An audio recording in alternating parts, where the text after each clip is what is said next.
Ação imediata de volta ao vivo pela TV Clarel. Hoje, no nosso bloco de saúde, eu recebo o diretor da Fundação de Saúde de Rio Claro, Edson Rodrigues Filho. Boa tarde, Edson. Muito obrigada por atender nosso pedido novamente. Boa tarde. Estou à disposição para esclarecer a população e vocês aí, os ouvintes e os telespectadores, das dúvidas e as questões relacionadas à saúde do município de Rio Claro. É um prazer para a gente. Eu quero começar com um assunto levantado nas redes sociais ontem. As postagens de terça para quarta-feira indicam que o atendimento na UPA em Rio Claro estava um caos. Eu vou relatar o que foi colocado na rede social. Um paciente que aguardava atendimento postou que na sala de espera haviam várias pessoas em estado grave e que a informação é que havia apenas um médico para o atendimento. Essa pessoa, inclusive, colocou lá que devido à demora acabou precisando procurar um hospital particular porque não aguentava mais esperar. A Fundação tem conhecimento do fato? O que aconteceu? Olha, até o momento, como eu falei, né, você mencionou isso, não temos conhecimento de um caos que ocorreu na UPA, né? Nós estávamos com um plantão normal, evidente que alguns dias, né, que tem feriado, que tem uma demanda às vezes um pouco maior, né? Há uma questão de espera, mas é importante o paciente ter e os telespectadores ter ciência de que há uma classificação de risco, ou seja, a enfermeira, quando a pessoa chega na UPA, ela classifica o risco, se é azul, verde, amarelo ou vermelho. Os casos que são azuis, ou seja, que podem esperar um tempo, esses aguardam mais tempo. Os outros casos, verde, amarelo ou vermelho, são atendidos mais rapidamente. Na maioria dos casos, a gente observa que esses casos que demoram um tempo maior são os casos que a gente chama de azul, ou seja, que não tem uma gravidade de vida, de risco de vida imediato para o paciente. E às vezes ocorre de esperar um pouquinho e a pessoa fica impaciente, mas tem outros casos mais prioritários, classificados como vermelho, como amarelo, que tem que ser atendidos na frente. No caso, quando você diz a normalidade do dia, né, com o número de profissionais, qual que é o número de médicos hoje na UPA? Isso. Na UPA são 3 clínicos e um pediatra. Né? Não temos conhecimento de nenhuma ocorrência de anormalidade em relação ao atendimento. Ocorre que, às vezes, realmente pode ocorrer alguma situação pontual em algum dia, da gente não ter um ou outro profissional, mas normalmente os plantões da UPA são 3 clínicos e um pediatra.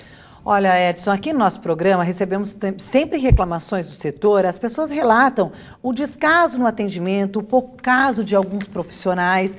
E nós entramos em contato sempre com o setor de saúde e a orientação é que a pessoa formalize esta denúncia. Mas depois a gente recebe aí relatos dessas pessoas que não tem o retorno. Como que é esse processo? Então, no caso de ontem, a pessoa se sentiu ali não bem atendida na UPA, teve que se deslocar para um outro hospital particular e tudo. Qual que é o procedimento que essa pessoa deve fazer? Sim, na saúde pública a gente tem vários mecanismos, né, para que a gente possa ser acionado. Realmente o telespectador tem que ter claro de que a gente tem que ter conhecimento de forma a queixa formalizada, sabendo o nome desse profissional que houve esse problema, o ocorrido de forma clara, né, para que a gente possa tomar alguma providência. A ouvidoria do SUS é um canal que tem. A ouvidoria do SUS tem um telefone de contato no nosso site. Se puder colocar no GC depois o site da Fundação de Saúde, né, para que possa contactar. Eu acho que não deve estar preparado, mas depois a gente passa. O site da Fundação de Saúde, tem o telefone da ouvidoria, tem os canais também, na própria Secretaria de Saúde, a pessoa pode protocolar a queixa, né, lá na Fundação, na Avenida 2, entre a Rua 3 e 4, número 238. Então, além da Fundação de Saúde protocolar diretamente, a ouvidoria do SUS, tem os conselhos, Conselho Municipal de Saúde, Conselho Gestor. Então, todos esses são canais de participação da população.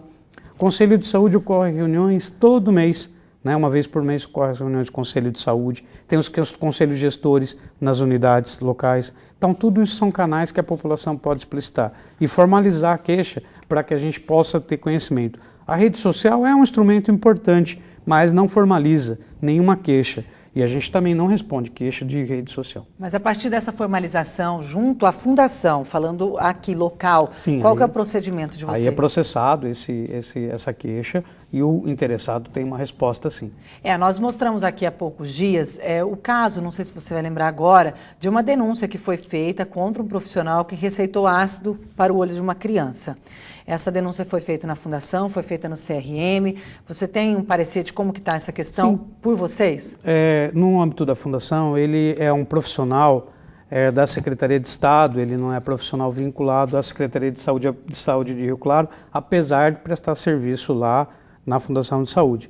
Então, todo esse caso foi encaminhado para o CRM, né, tudo. A pessoa foi convocada lá para comparecer na fundação, ela não compareceu na fundação, né, ela foi convidada para comparecer, para esclarecer. Então, o que a gente percebe é que a pessoa se preocupa em fazer uma denúncia na TV ou na rede social, mas no momento em que é convidada para dar esclarecimento, ela não vai até a fundação. E aí fica difícil da gente poder dar continuidade. A gente teve um parecer dessa família que ela não foi comunicada de como foi estava o comunicado processo. Por escrito, então, quer dizer solicitando ela comparecer, ela não compareceu no dia que foi convidada para comparecer na fundação. Agora, quando você diz também dessa ouvidoria do próprio SUS, que a pessoa pode manter esse contato, me corrijam se eu estiver errado, mas existe um programa do Ministério da Saúde que beneficia municípios caso esse município tenha uma avaliação positiva. Rio Claro já foi destaque alguma vez? Sim, como que é isso? Chama o PEMAC, né, que é o Programa de Melhoria da Qualidade do Acesso da Saúde. Esse programa nós tivemos avaliação bastante positiva das unidades básicas e avaliado essa qualificação. Por exemplo, o nosso serviço, SAMU, UPA, né, são serviços que foram e são constantemente qualificados pelo Ministério da Saúde, tanto a UPA de Rio Claro quanto o SAMU. Então, nossos serviços aí de urgência, eles têm uma avaliação contínua do Ministério da Saúde. E atualmente os serviços são qualificados. Olha, outra dúvida, eu não sei se falta informação, mas algumas pessoas já relataram para a gente aqui no programa que procuram uma UPA, fazem a ficha e somente quando entram no consultório são informados que aquele problema de saúde não é de competência da UPA e saem sem atendimento. Ou seja, então qual que é real o papel da UPA? O papel da UPA, da unidade de urgência e emergência, isso é importante esclarecer para a população, esse serviço de utilidade pública aqui na TV Claré. Porque, na verdade, a UPA é a unidade de urgência e emergência, ou seja, para aqueles casos de agravos, né? A pessoa tem que procurar a unidade básica mais próxima. Lá tem um clínico, ginecologista, pediatra, a unidade básica de saúde, postinho de saúde, né? Para que ela possa, com tranquilidade, resolver cotidianamente o seu problema, né? A UPA, a pessoa tem que ir nas situações de urgência, que necessita do atendimento de urgência. Os casos, ninguém deixa de ser atendido, mas o médico relata para a pessoa que esse era um caso que talvez poderia ser tratado num postinho e não aqui naquela unidade de urgência, mas ninguém deixa de ser atendido na unidade. Desculpa, eu vou ter que te contrapor aí perante alguns depoimentos que a gente teve de telespectadores aqui. Teve um caso grave de uma mulher que levou a filha, estava com um problema na cabeça, tudo, e ela disse que não foi atendida, ela acabou saindo de lá desesperada, e aí numa unidade de saúde de um outro bairro que ela não mora lá, ela teve aí o atendimento de profissionais que se prontificaram a fazer aquele atendimento, mas ela, segundo ela, saiu da UPA sem o atendimento. Não era caso de urgência, então, no caso, era um caso realmente de postinho. Era um caso que não necessitava do atendimento urgente, imediato, mas que poderia ser atendido na unidade básica próxima à casa dela. Foi possível atender, mas pelo que eu avaliei, assim, não sou especialista no assunto, mas pelo que a mãe falou, o caso era bem grave, deu para ser solucionado lá por conta da dedicação dos médicos, que vários médicos se uniram para fazer ali. Então, no postinho é um médico que fica, né? Então, a unidade básica de saúde, né, no caso, ela atende os casos, 85% dos casos, segundo o Ministério da Saúde, podem ser resolvidos na unidade básica. Só 15% desses casos que teriam que ir a outra unidade ou especializada ou de urgência e emergência. Eu concordo, mas ocorre nesse exatamente caso, o inverso. Mas nesse caso ela entrou na sala da médica e ficou sem o atendimento. Daí foi procurar. Tudo bem, pode ter havido um engano aí de informações, mas já teriam que ter informado a pessoa ali na recepção, né? Então, a recepção ela não faz nenhum tipo de restrição. Quem faz a avaliação é a enfermeira no que a gente chama de classificação de risco. Ela sim avalia o risco. E quando classifica por azul, é aquele caso que não tem um risco de vida imediato. Aí eles mandam para a unidade. Não, o médico atende lá na UPA ou no Cervezão. E aí o médico, no caso, se for um caso que ele atende ali, lá de forma imediata. Ou não, ele fala, olha, é um caso que não precisa ser atendido aqui agora, você pode marcar, agendar na sua unidade básica mais próxima, isso é tranquilidade. porque ali, no caso, a UPA é para atendimentos, no Cervezão também, de urgência e emergência.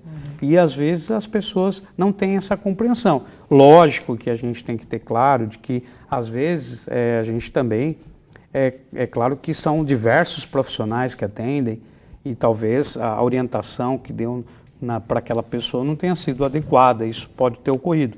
Mas a unidade da UPA e do Cervezão é para atendimentos de urgência e emergência. Olha, chegaram perguntas aqui. A Marta do Centro, ela pergunta o seguinte: desde dezembro, ela espera um atendimento de oftalmologista encaminhado pela 29. Ela quer saber por que demora tanto. Então, as especialidades médicas, a gente tem feito um esforço em relação à questão das especialidades médicas, oftalmologia, cardiologia, gastroenterologia, a gente encaminha, né, tanto para a nossa rede própria, quanto para o AME, o atendimento médico de especialidade, que é do Estado. E conforme a quantidade, né, de oferta que a gente tem do AME, a gente encaminha os pacientes.